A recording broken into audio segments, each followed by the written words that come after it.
on an Indian reservation in Washington State, and our property is completely surrounded by tribal lands. We hear the Sasquatch quite often. I've actually recorded them year-round. The sightings is a different story. So we hadn't had a sighting in over 10 years until Friday, May 10th, which was actually the day of the Aurora Borealis. I saw a Sasquatch that was standing across a field that was about 200 yards away from us. And what I saw was very two-toned in color. It was similar to like an orangutan red. An orangutan red all over here. I saw the entire shoulder, and I saw the entire head. I'll show you the drawing that I did in a minute, but there was a orangutan color, but it was more golden, more bronze. And then there was a second color. There was a lighter color, a lighter golden bronze. It might have had gray to it. And this was on the patch of his arm right here, his or her arm. I assume it's a male because of the conical head I saw.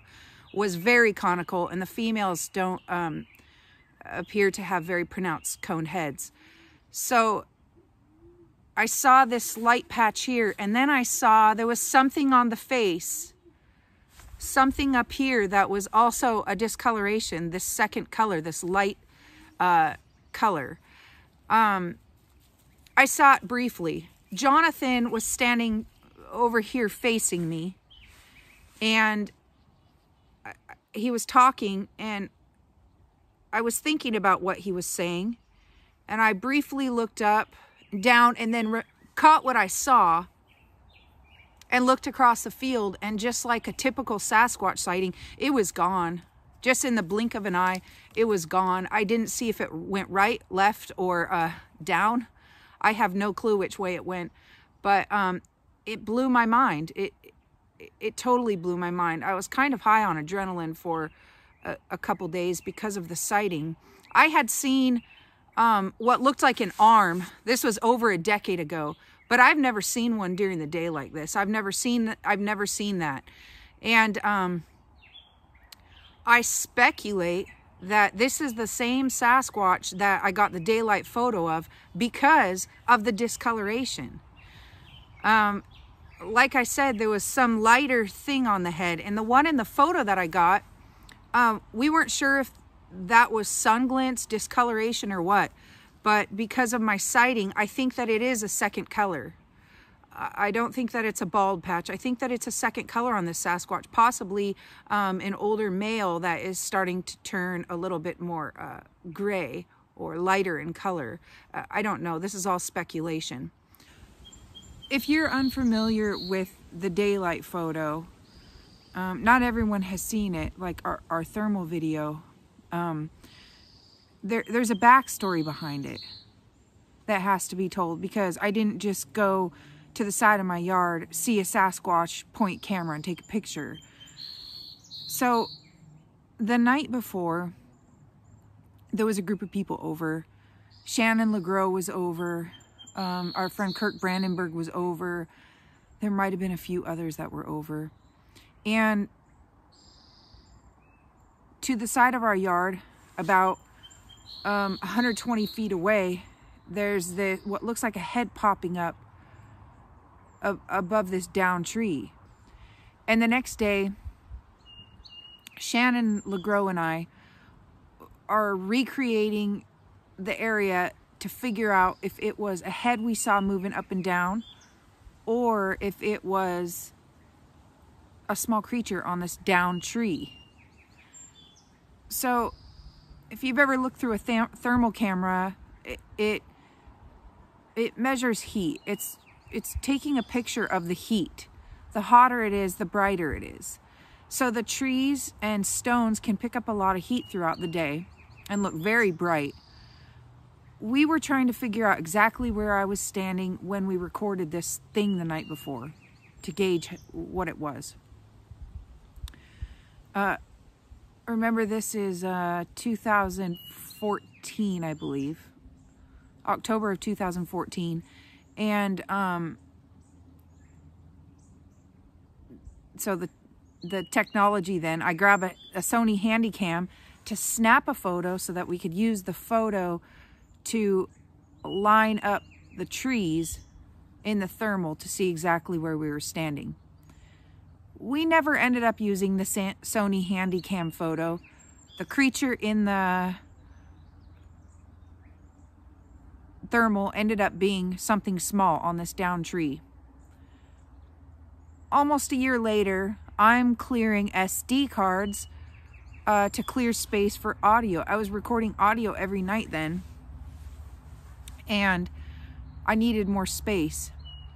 So I was clearing cards. I popped this in. There's one file, and it's a photo. And I can see from the thumbnail of this photo, I can see a Sasquatch's head. And here's that. I'm going to show that to you, and I'm just going to let it sit there for a minute to see if you can spot it with your own eyes, because I did. And I didn't know that they looked like this. I was expecting something a lot different. So I'll see if you can spot it. Mind you, the copy I had is a lot better than what you're seeing now. Copy of a copy, and on whatever device you're watching it on. Here's a close-up of it. So you're seeing the Sasquatch from here up. And this creature appears to be about 7.5 feet tall. Could have been crouching, but at a minimum, it was 7.5 feet tall, is where about I reached when I was standing on a chair. If you note his head and the face, there's something going on right here with the discoloration. There's something going on. So that's why I believe it might be the same Sasquatch. And it might be the same Sasquatch that we're seeing repeatedly. It's possible this is the same one that's in the thermal video as well. What's crazy about this photo, absolutely crazy, is that neither Shannon or I had a clue that he was standing there. We had no clue he was there. And he's a very focal point of the picture.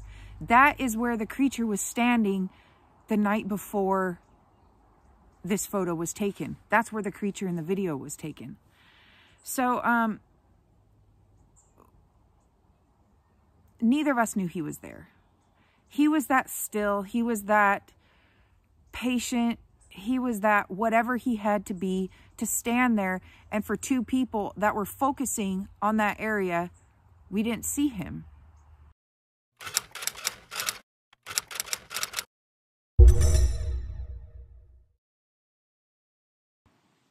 We took a picture of the area, and John had been speaking to a guy by the name of Jonathan Easley on the phone that evening. Jonathan Easley has a YouTube channel, and I'll link that in the description because he's got some really good videos out there. He just did one on the Freeman site. That's really good.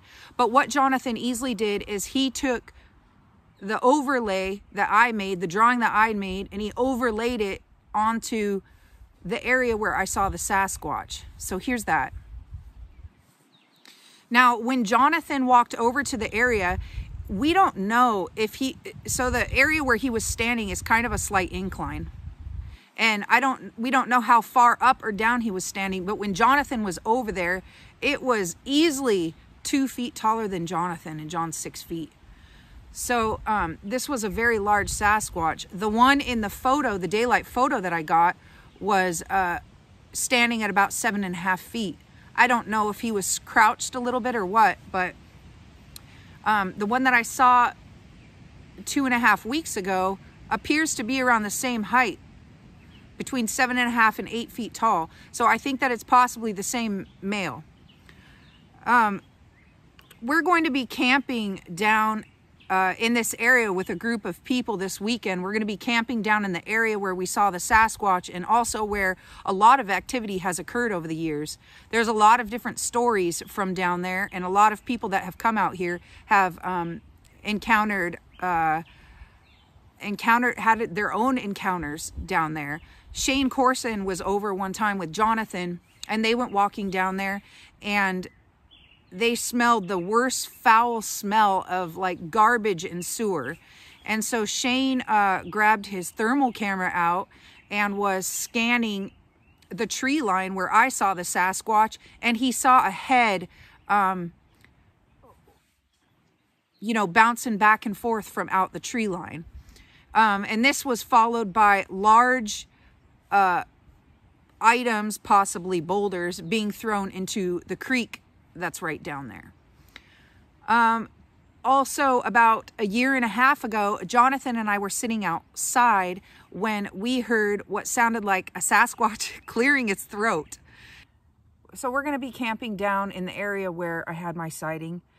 And we're not going to do a lot of filming because it's more of a leisurely camp out. But we're going to be collecting data, and we'll share the view of what it looks like down there. We're going to be recording while we're camping out, and I'm sure that there's going to be multiple audio recorders going.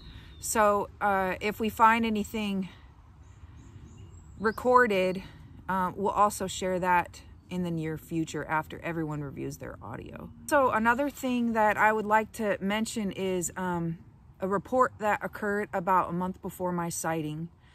This actually is published on the BFRO website. This involved 2 people, and Scott Taylor believes that it was a curious Sasquatch that was pacing them. So I'm going to link that in the description. What do you think Sasquatch needs or requires? A water source and a food source, but also lots of really thick vegetation to hide in. I mean, don't you think so? Since I haven't seen one yet. I'm just speculating. But there's a lot of resources that the Sasquatch will guard as their own. I believe them to be territorial over things like this. I don't believe them to be nomadic unless it's absolutely necessary in certain areas. But other than that, I think that they're quite territorial and very protective of their resources.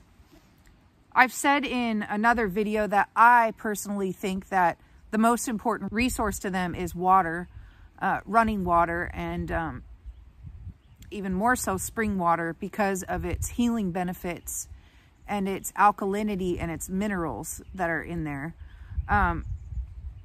We have spring-fed creeks nearby as well. But other than that, I think that they guard their other resources. There's a lot of berry fields and berry patches that they seem to be protective over, and also some nut groves, nut trees. We have some apple groves.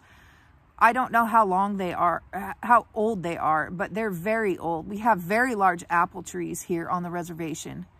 And also down in the area where we're going to be camping, there's actually a walnut grove, a black walnut grove.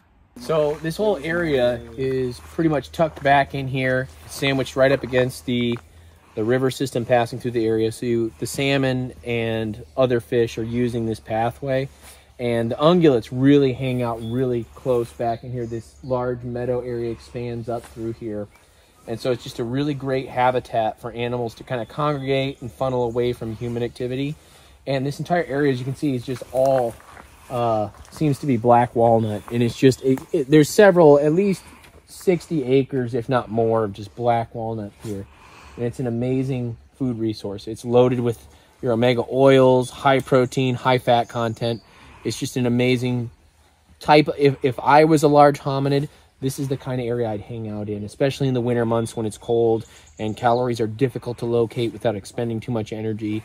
Here, you could just hang out, pick up a couple of rocks, crack open nuts, and hang out, and avoid most of the human tension outside of the area revolving around hunting seasons, and have most of your needs met. It's pretty much, it's like a little mini paradise. It's a great area to hang out. Another cool thing about this area is that it's very similar to other areas we've done work in. Is you have this commonality of the salmon pathways and the fish in association to these sanctuaries where you have various seasonal threshold. You have these thresholds of different seasonal foods coming into play, whether it be the walnut, where you have trout and salmon coming up. You also have a vast carpet of these salmonberry, huckleberry, raspberry. You have rose hips. You have gooseberry. You have a massive platform of calories available throughout the year, but particularly in those months when it's difficult to find food. And it's very similar to what we see in other areas. We have one particular location that shows the exact same commonality in the sense of by the way of the walnuts here. It's an omega producer. It's high fat, high protein. It's the perfect resource when things turn sour in the winter months. After I saw the Sasquatch, we called a few people right away. We called David Ellis, our friend and colleague, because he's really who got us started in everything, and we were so excited to tell him and his wife. Then I called Scott Taylor, and I understand why he's so good at taking reports, because I was quite emotional over it. I was kind of hyperventilating and just really high on adrenaline, not out of fear. It was 200 yards away. You know, it was as vanilla of a sighting as you can get, and as safe as a sighting as, you know, you get. But it was just purely adrenaline and the excitement. I mean, I live here and hear them all the time. I just had heard them 2 weeks before the sighting, you know, and it's been kind of an active spring, surprisingly, with vocals. The neighbors also report vocals and activity. But to see one is totally different. I mean, it's been 10 years since this has happened on our property. So, and it was literally a glimpse, just a quick, brief glimpse, you know. But one of our friends that we contacted after speaking with David and Scott is a BFRO investigator like Scott. If you don't know what that is, the BFRO is the Bigfoot Field Researchers Organization. They compile the reports. I believe it's the largest compilation of Sasquatch reports in the United States. I think so. We use it as well as others when we're looking for data. But the person that we contacted with sent us an unpublished report that happened 5 miles from our home 7 hours later. And this was a vocal that was heard. Do I believe it's the same Sasquatch? I don't think so, but it's possible, you know. I'm just speculating no, because I don't know why. I just don't think that they go that way. I think they go the opposite way. But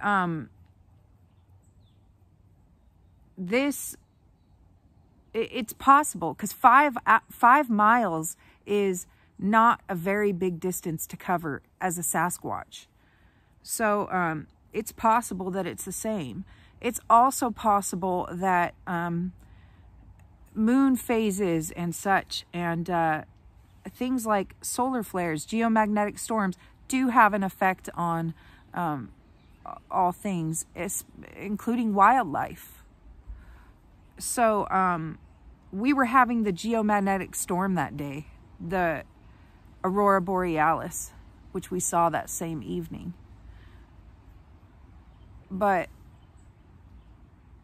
I think it's possible it was just a very active day. Jonathan and I, 5 days ago, we heard the coyotes sound off. This is at night.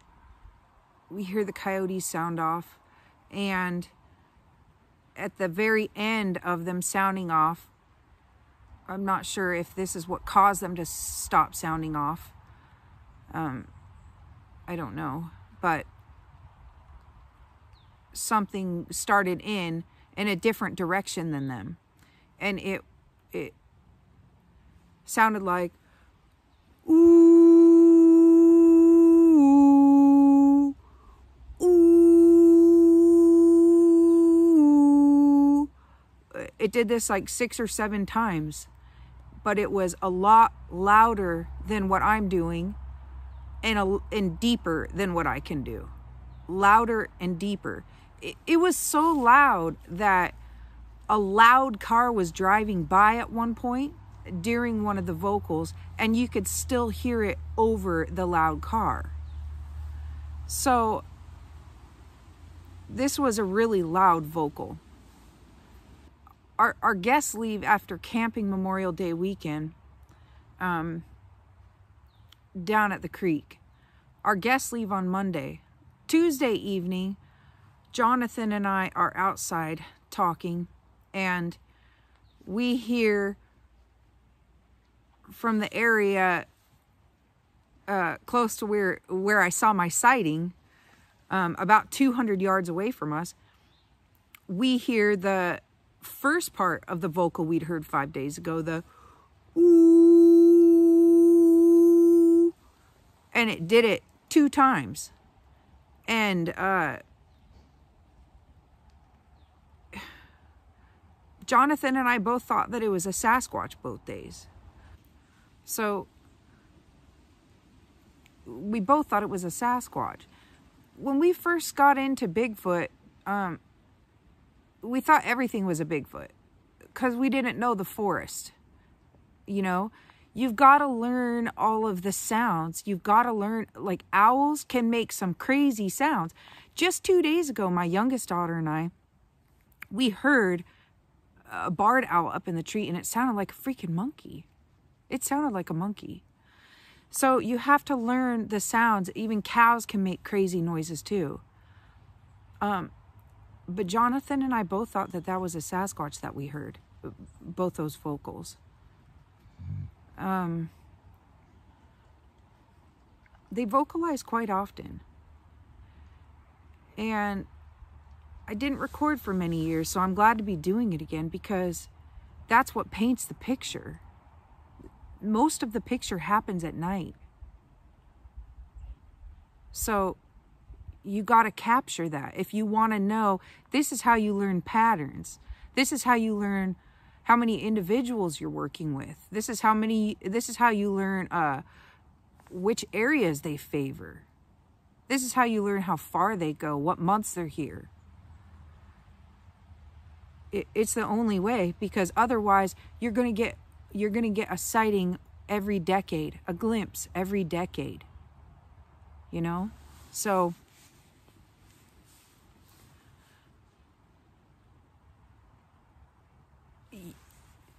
you literally get just like a glimpse of Sasquatch until you can get to the point where you're like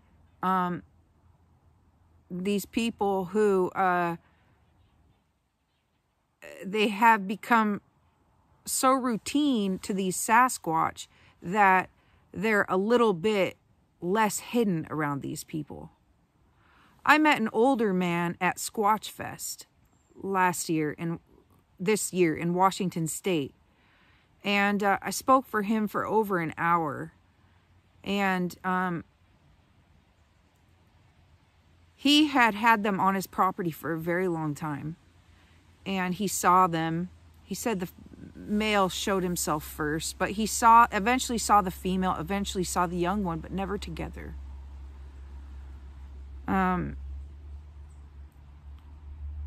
If you could get like that, like this old man, you could probably see them more often. Maybe a glimpse a year. Maybe 2 glimpses a year. And that's way better than audio. That's way better than footprints. That's way better than anything. Seeing them is way better than anything. However, it's still not going to tell you it's not going to paint you the picture. You've got to do audio.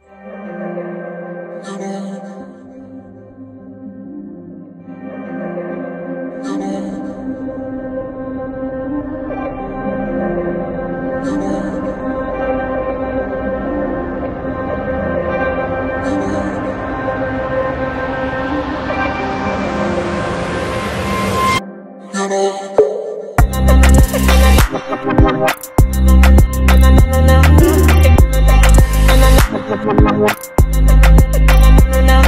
Thank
you.